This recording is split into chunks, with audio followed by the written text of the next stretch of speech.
Hey guys, welcome back. It has been a long while. How are you all doing? Recently, I spent the majority of my savings buying a guitar because I thought it'd be cool to learn a few songs to impress my crush. Oh, really? So how's that going? Well, honestly, it's not going too great. I'm not particularly gifted in music, and I think I'm about to give up. Well, it's okay. The guitar isn't for everyone, but what are you gonna do with the guitar? You spend a lot of money on it, right? That's the problem. I can't seem to get a refund for it. Also, no one wants to take it off my hands. That thing is just like an albatross around my neck. What? Hey, wait. That phrase sounds oddly familiar. Didn't that come from... Oh yeah, the poem, The Rime of the Ancient Mariner. Oh, that poem. I just finished going through that in class. Yeah, that poem was really interesting. You guys know that it has a rich history. As I read through the poem, I found difficulty in understanding some of the words Coleridge used, and noticed a stark difference from the language we know today.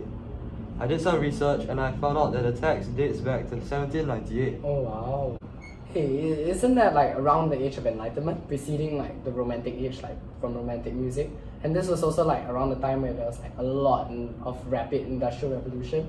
So like where innovations and inventions, a lot of them began to take shape and began to impact our lives and make our lives even more convenient and interesting. And I feel that this was humanity's like turning point, leading to a future of full of comfort and like ease and multitudes of technology to help us. And other things, furthermore. Wait. Let me cut you off for a second. Don't you feel that the price for such rapid development in technology is humanity's intrinsic relationship with nature? Oh, I've never thought about it that way, but like, you know. Oh, that makes sense. No wonder British Romanticism is taught in class. To raise awareness in sacrifice of humans' relation with nature in pursuit of technological advancements. I feel that this poem is considered a romantic as it values emotion and emphasizes on the appreciation and even the glorification of nature as a whole. Not only did he do all that, but he was also able to communicate it to the reader in an eloquent yet sophisticated manner. The hallmark of any truly remarkable poet. Yeah. Yep. In the preamble, it is stated that human wit has always circled around knowledge without ever attaining it. Coleridge borrows the words of T. Burnett to espouse his belief that there are more invisible creatures in the universe than visible ones, commenting that if the mind grows used to the trivial of daily life, it may dwindle too much and decline in worthless thoughts altogether. Well, he certainly captivated me with this masterpiece. I never knew that a poem could be so long and yet so captivating at the same time. Once I got started, I simply had to read on. I guess you can say that Coleridge, like many artists of that time, believed the importance of reflection over discovery and understanding that the past and the arts stood as an important pillar for an understanding of the world, being a counterpart to theoretical knowledge of the sciences and mathematical disciplines. Wow. Okay. But you know what? I don't think the poem was meant to be placed in any specific time period, though it is heavily invested in romantic ideas, and it draws on accounts of wild discoveries on sea journeys. However, I believe that it might have been during the end of the Age of Discovery, with expeditions that explored the North and South Poles, as they were more technically sophisticated ships capable of sailing across the globe with ease. I'm going to have to disagree with you. At the time, technology was primitive and men did not know much about the world around him. There were many references made in the poem to things which people of the age were not familiar with and had never seen before, such as the death fires which caused the water to burn green and blue and white. The what? Which is actually a reference to auroras which look like dancing flames in the night sky. Oh. Wow, I didn't realize that. However, the limited knowledge people of that time had caused them to think that this never before seen phenomenon was evil and to associate it with death. This is but one example of how man's primitiveness and lack of knowledge and exposure to the outside world are highlighted in the poem, as well as a constant need for discovery to better understand the world around us. Going back to the topic of nature which Torrance mentioned just now, how does this tie into the poem? Well, the original setting of the poem is at a wedding feast, but when the ancient mariner starts telling his story, it shifts the setting aboard the mariner's ship out in nature. Yeah, Out on the ocean, the mariner and his crew had no choice but to grapple with the overpowering force of nature, from the winds, the cold, the storms. After all, this is a romantic, in which the glorification of nature is a key component. Definitely. This can be seen from how the mariner shot down the albatross, which could be interpreted as an attempt to overpower nature, to, I think, assert dominance. However, nature is depicted as more powerful, stronger than man could ever imagine. That's right. The crew actually faced a lot of problems. When the winds died, there was no water, and the mariner and his crew were all left stranded in the ocean, dying of dehydration. And the poem portrays this force of nature as simply too strong for them to overcome. Yeah, but that's not it. There seems to be a relationship between nature and the supernatural. And this can be seen from how the mariner is punished for harming the natural. This punishment, personified in the form of death and life in death, shows how overwhelming the power of nature and the supernatural are. Whoa. Before we delve deeper into this poem, let's try to understand this ancient mariner character better. Alright. What do you guys understand from this poem? Well, during the Industrial Revolution, many inventions were made, such as more efficient boats, which made travelling over the sea much more convenient. This opened up doors for explorers to visit uncharted territory, which was previously virtually inaccessible. I'm guessing that this ancient mariner was one of these brave explorers. The ancient mariner is given a depth of character through the way he develops in the poem. I believe that the ancient mariner, as he recounts his encounter with the wedding guest, is changing from looking at appearances to understanding intentions. At the beginning, the ancient mariner assumes and even kills the albatross, thinking that that was the cause of the bad weather. By the end, however, the ancient mariner sees that the beast is indeed a sign of good omen.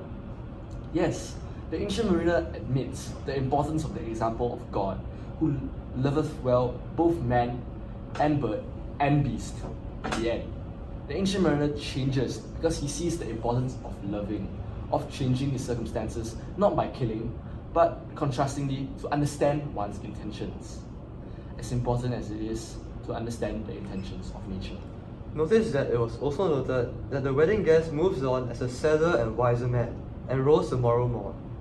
A new day, as is suggested, reflects a resolution to the story of the ancient mariner, which has been passed on to the wedding guest by the ancient mariner.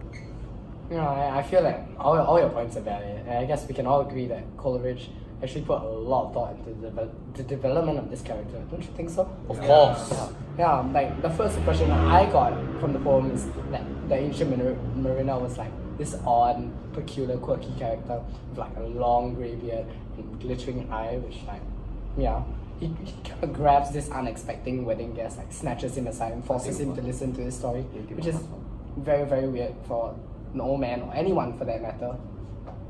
I think he seems to be more of an impulsive person based on his recount of shooting the albatross without consideration of the consequences. I know, I'm going to have to disagree with that. Instead of being impulsive, I feel that his actions stem from his will to survive.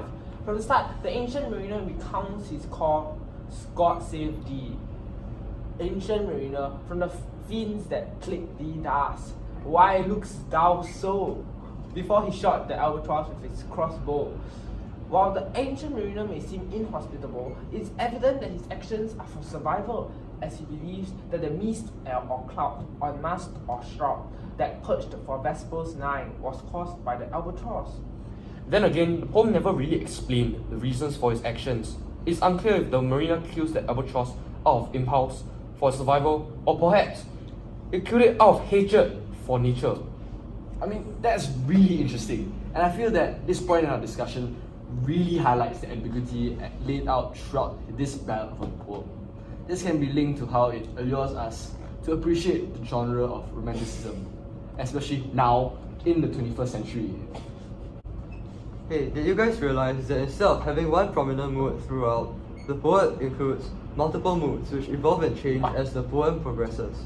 Through the tone the poet adopts in parts of the poem, allowing readers to experience the feelings that the people in the poem are experiencing.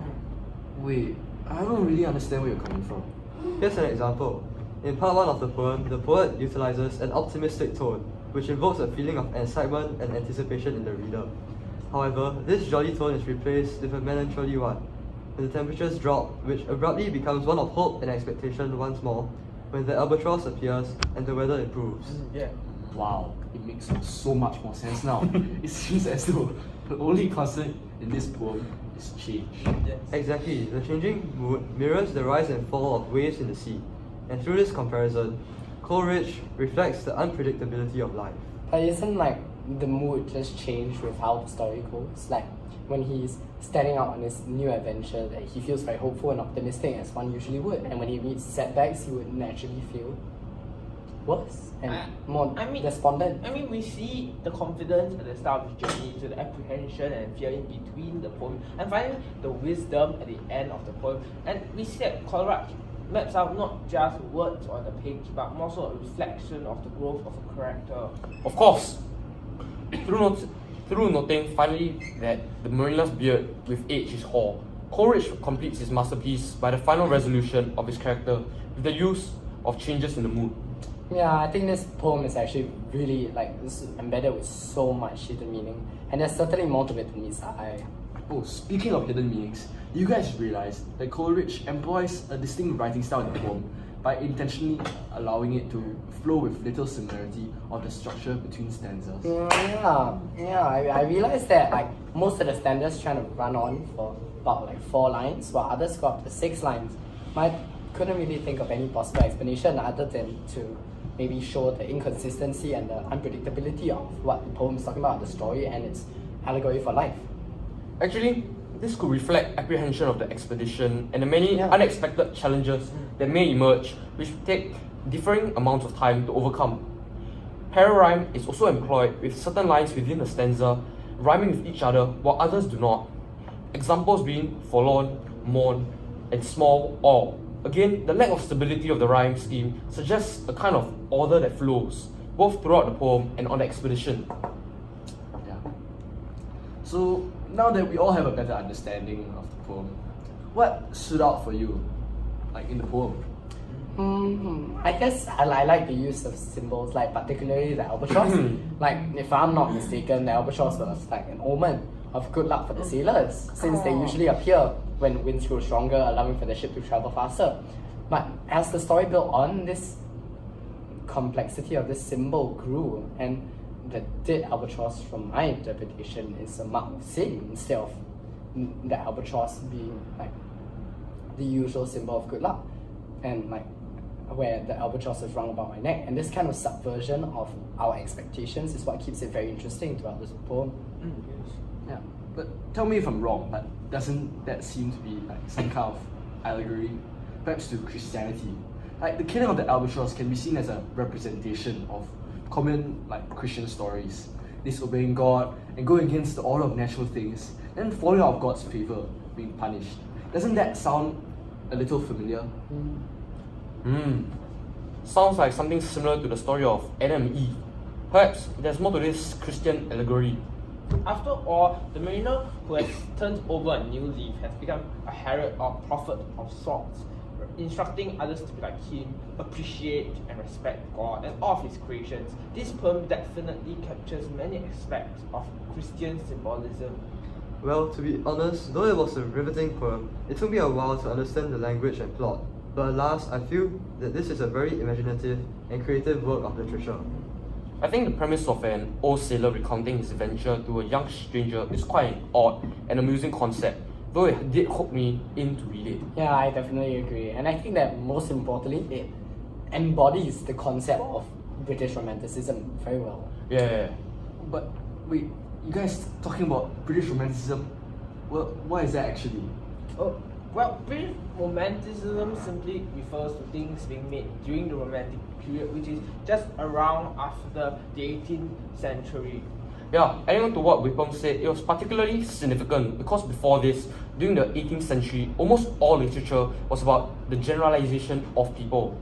If I recall, the 17th to 18th century was like an era of tyrants and rulers, not like our political systems today. Precisely, like the poets during the 18th century had a general trend of addressing the educated and like more sophisticated citizens as a homogeneous and like one entity.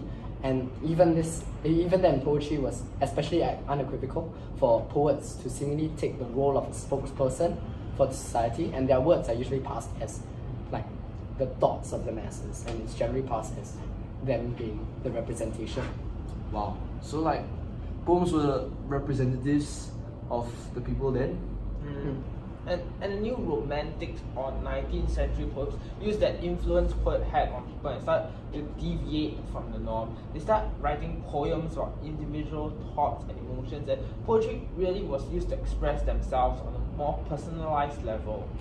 And with that, more and more poems naturally included ideas and emotions of being under the rule of some tyrants.